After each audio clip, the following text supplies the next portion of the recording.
আমার কাছে না গল্পটা ইম্পর্টেন্ট। গল্পটা যে গল্পটা যেভাবে বলবার, হ্যাঁ, আমার মনে হয় এই গল্পটা আমি এইভাবে বলতে পারি। হ্যাঁ, আমার অনেক সময় আমার মনে হয় যে আমি ফিচার ফিল্মটা আমার মনে হয় ডকুমেন্টারির মতো করে এডিট করি, কখনো ডকুমেন্টারি মনে হয় ফিকশনের মতো করে এডিট করি। এখন যে ফিচার ফিল্মটা করছি ছবিটার নাম ঢ্যামনা। আবার অনেকে বলছে যে ঢ্যামনা নাম রাখিস না, কারণ ওই আমাদের কিউয়ের ছবি গান্ডুর মতো লোকেরা অন্যভাবে দেয়। আবার গান্ডু প্রচন্ড ভালো লাগে, বলছে কিন্তু লোকেরা ওইভাবে দেখবে, তুই একটু মন বিভাগী জীবন তুই লম্পট বা এই ধরনের একটা নাম দে। আমি 15 বছর আগে, 18 বছর হয়ে গেল, 18 বছর আগে একটা কাজল বলে একটা মেয়ে, তারা ওই বাংলাদেশ থেকে এসেছিল, পালিয়ে এসেছিল। খুব কষ্টদায়ক, মানে ওদের একজন মেয়েকে টেনে নামাবার সময় হাতের চামড়াটা উঠে চলে গেছিল, সে যন্ত্রণা নিয়ে এসেছিল।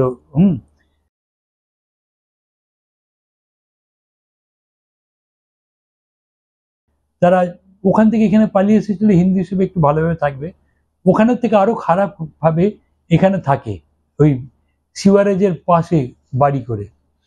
তো ওইখানটাকেই ওরা, ওই যে সিওয়ারেজ থেকে ওইটাকে ওরা ওখানকার একটা ইছামতি নদীর মতো দেখে, গাছপালা লাগিয়েছে ওরা, হ্যাঁ, এইভাবে বাঁচে।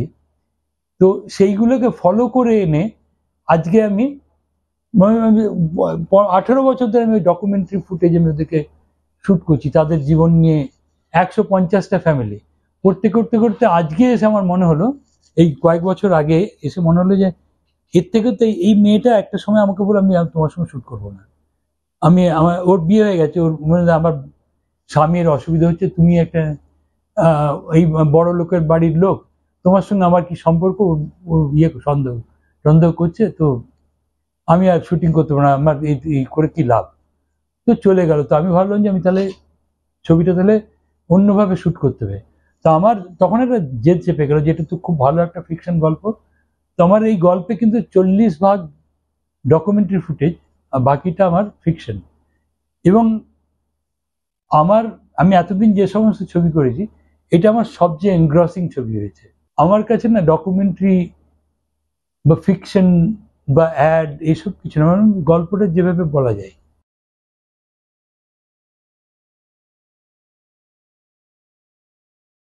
এখন বোধহয় এক্সপেরিমেন্ট করার মতো সময় আছে। আমাদের এইভাবে এত অ্যাভেলেবল হয়ে গেছে, এত কম পয়সার ব্যাপার হয়ে গেছে আমাদের। আমরা কেন প্রসেনজিৎ কে নিয়ে বা সলমনকে নিয়ে কেন ছবি করব? আমরা আমাদের নিজেদেরকে নিয়ে ছবি করবো, কারণ নালে বহু, মানে সিনেমা নিয়ে আমাদের এক্সপেরিমেন্ট করারও জায়গা রয়েছে। সিনেমা যে ভাষা, সেই ভাষাটা নিয়ে আমাদের নতুন ধরনের গল্প বলারও জায়গা এসেছে। সিনেমাটাকে ওইভাবে দেখার দরকার নেই। সিনেমা একটা সময় এক্সপেরিমেন্ট করেছিলেন ঋত্বিক ঘটক, মৃণাল সেন কি অসাধারণ এক্সপেরিমেন্ট করেছেন, সত্যজিৎ রায় কি অসাধারণ এক্সপেরিমেন্ট করেছেন। সেই জায়গা থেকে আমরা আবার কোথায় পিছিয়ে গেছি। আজকের নতুন ছেলেরা যারা আসছে, তারা যদি নতুনভাবে এক্সপেরিমেন্ট না করে, তাহলে কিন্তু মানে সিনেমা বানিয়ে কি লাভ। আমার কিন্তু সিনেমার থেকে সিনেমার পয়সায় আমার পেট চলে না। আমি মানে চাকরি করে পেট চালিয়েছি, এবং এখন যা মোটামুটি করেছি চালিয়ে নিতে পারবো। আমি অ্যাকচুয়ালি আমার কোনো ইয়ে নেই, আমি বিড়ি খাই না, সিগারেট খাই না, মদ খাই না, আমার এক্সট্রা ম্যারিটাল অ্যাফেয়ার নেই। আমার যেটুকু পয়সা জমায় তার থেকে আমার এক্সট্রা ম্যারিটাল অ্যাফেয়ার হচ্ছে সিনেমা। আমি সিনেমা নিয়ে এক্সপেরিমেন্ট করি, নতুন ধরনের গল্প করি।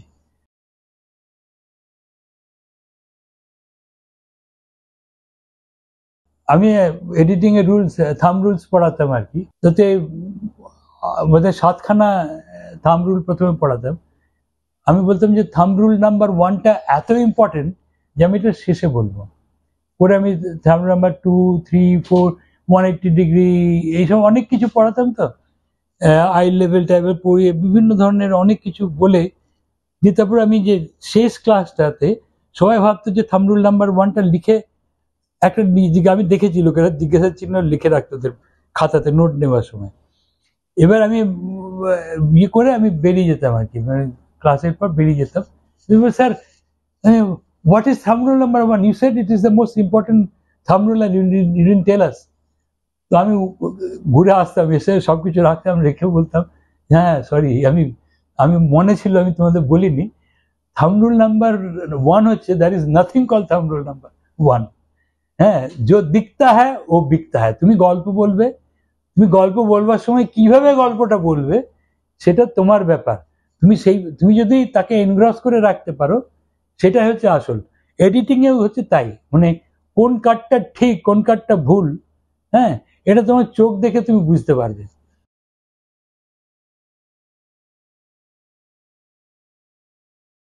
আমি বলতাম যে আমি যে কোনো জিনিসের সঙ্গে ম্যাচ কাটের মধ্যে যে কোনো জিনিসের সঙ্গে যে কোনো জিনিস আমি এডিট করতে, একটা সিঁড়ির সঙ্গে একটা মানুষ হাঁটছে তার আমি এডিট করতে পারি।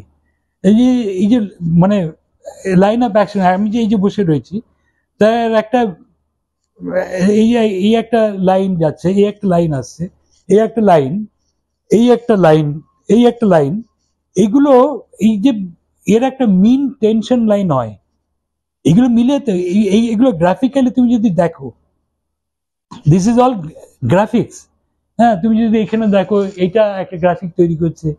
এই যে আমি এই যে বসে রয়েছি এর সঙ্গে আমি যে এইখানে যদি একটা এই যে এখানে একটা ইয়ে রাখা রয়েছে আলনা, সেটা যে একটা এইভাবে রয়েছে, আমার এর সঙ্গে ওইটার আমি এডিট করতে পারি, কাটতে পারি।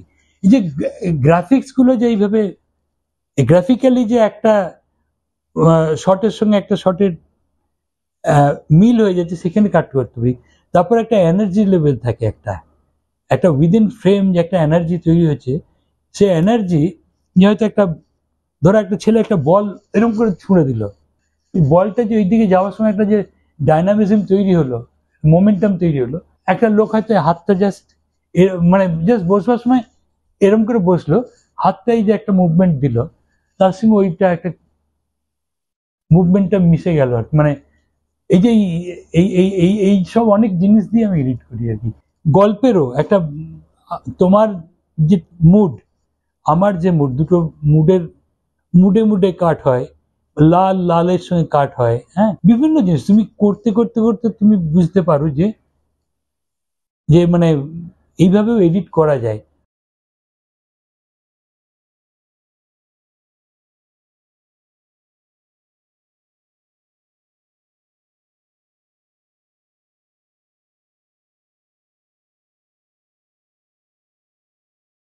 স্ক্রিপ্ট করবার সময় কিন্তু ফিল্মটা অ্যাকচুয়ালি তৈরি হয়ে যায় ভেতরে।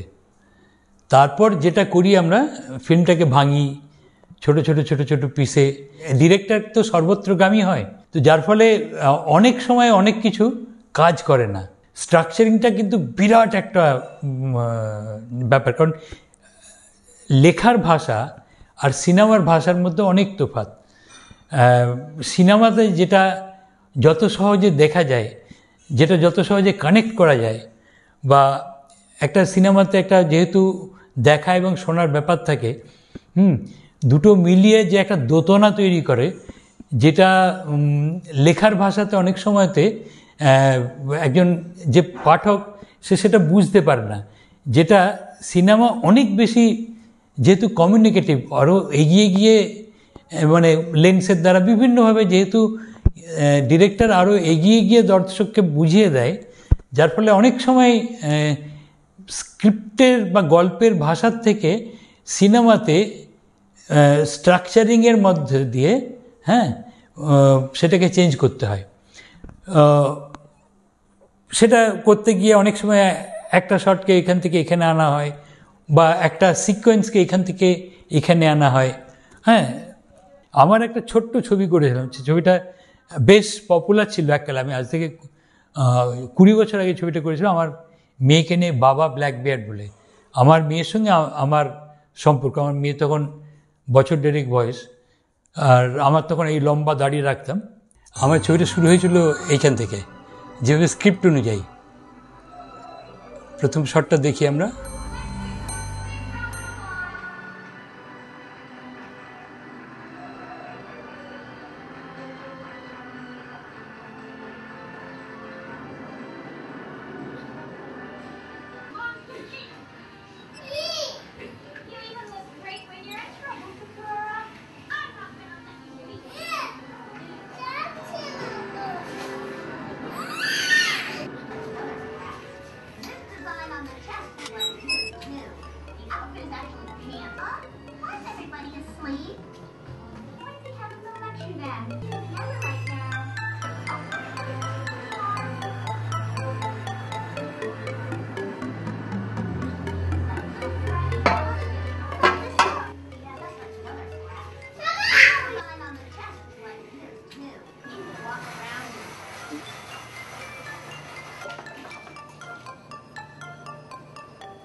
তো আমি আর ওটা আমার মেয়ে দুটো এস্টাবলিশ করে দিলাম।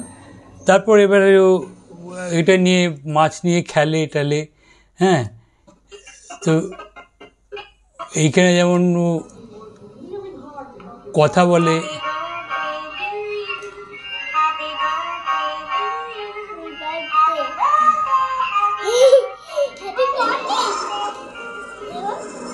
অলমোস্ট বাচ্চাদের সঙ্গে কথা, মানে মাছগুলোর সঙ্গে কথা বলছে, হ্যাঁ। এইরকম করে পুরো ছবিটার মধ্যে ওই ওকে খাওয়াতে চাইছি, কিছুতেই খাবে না, হ্যাঁ।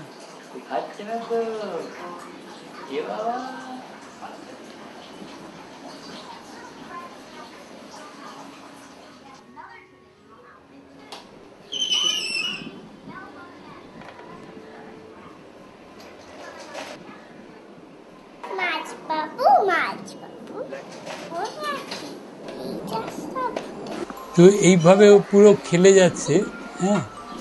বাবার সঙ্গে বাবার দাড়ি নিয়ে করছে।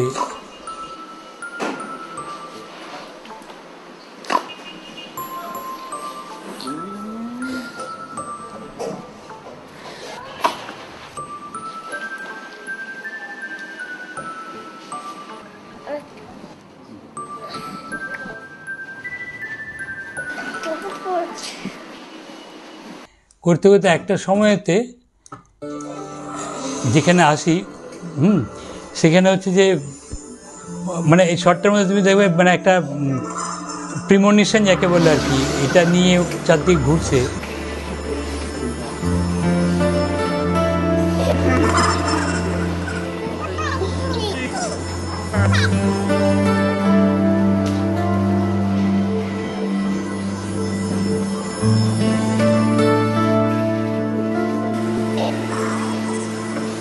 তারপরে দাড়িওয়ালা বাবা যাকে চিরকাল দাড়ির সঙ্গে দেখেছে, সে দাড়িটা কেটে নিই আর কি, কিন্তু অডিয়েন্সকেও দেখাচ্ছি না যে দাড়িটা পুরো কেটে নিচ্ছি।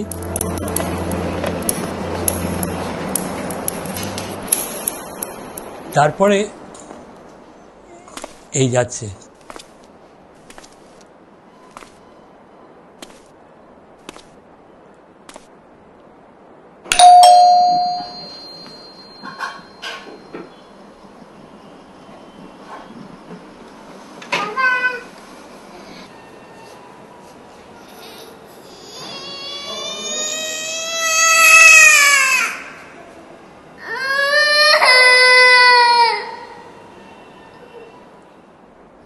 মাছগুলোও কিন্তু অবাক হয়ে গেছে, এরকম সাডেনলি ভদ্র হয়ে গেছে।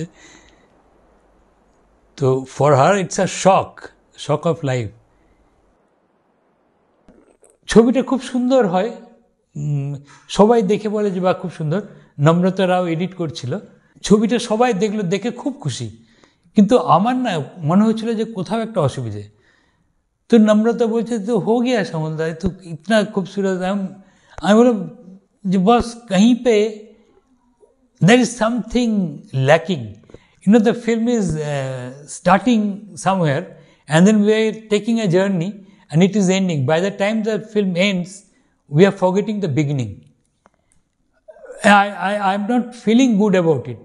তখন কানু বললো ক্যা শ্যামলদা তুমি ক্যা বলতো समझ में नहीं आता। এইরকম করে আমাদের খুব ভালো সম্পর্ক ছিল। এইসব করতে করতে পুরো দিনটা ভাবলাম, ওরাও বোর হচ্ছিল। তবে হঠাৎ আমার মনে হলো যে এটা তো করা যায়। করে আমি কী করলাম যে নম্রতা দাঁড়াও, করে যেখান থেকে আমি ওই খুব পা চেপে চেপে সিঁড়ি দিয়ে উঠি, আস্তে করে উঠি। খুব সুন্দর সাউন্ডটা করেছিল আমাদের প্রীতম। আস্তে আস্তে স্টিল দিলি, উঠে বেলটা বাজাতে আমার মেয়ে বাবা বলে ছুটে আসে।